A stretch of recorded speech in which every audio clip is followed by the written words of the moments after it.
ఆశ్చర్యపోతూ, అయ్యయ్యో, నేనసలు బిర్యానీకి రాకుండా ఉంటే సరిపోయేది. నా వల్లే ఇప్పుడు ఇంత పెద్ద గొడవ జరిగిందనుకుంటా. మిత్రమా, జరిగిందేదో జరిగిపోయింది. ఇప్పుడు సమస్య ఇది కాదు కదా. ఎలా అయినా మిత్రులిద్దరినీ కలపాలి. ఇప్పుడు మేము చెప్పినట్టు చేస్తే అంతా సర్దుకుంటుంది. అందుకు తను సరే అంటుంది. ఇక వాళ్ళు గుసగుసలాడుకుంటారు. ఆ తర్వాత అందరూ కూడా మొదట పిచ్చుకమ్మ హోటల్కి వెళ్తారు. అక్కడ బిర్యానీ ఆర్డర్ ఇస్తారు. త్వరగా బిర్యానీ పంపు, బాగా ఆకలిగా ఉంది.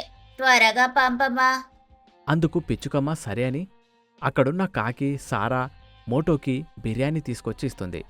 బుజ్జి కూడా అక్కడే ఉండి చూస్తూ ఉంటాడు. వాళ్ళు ఆ బిర్యానీ కొంచెం తిని, అబ్బాయి, ఏంది బిర్యానీ టేస్ట్ ఇలా ఉంది? నిన్న బాగుంది కదా, ఈ రోజేమైంది? ఏమైంది? అసలు బాగోలేదా? అవును, బాగోలేదనే కదా చెబుతుంది. నిన్నటిదాకా ఇద్దరు కలిసి చేశారు, చాలా బాగొచ్చేది. ఈ రోజు విడిపోయి హోటల్ పెట్టుకున్నారు. బహుశా తన చేతి వంట బాగున్నట్టుంది. సోను చేసిన బిర్యానీ అసలు బాలేదు. మనం జాను దగ్గరికి వెళ్దాం పదండి. అని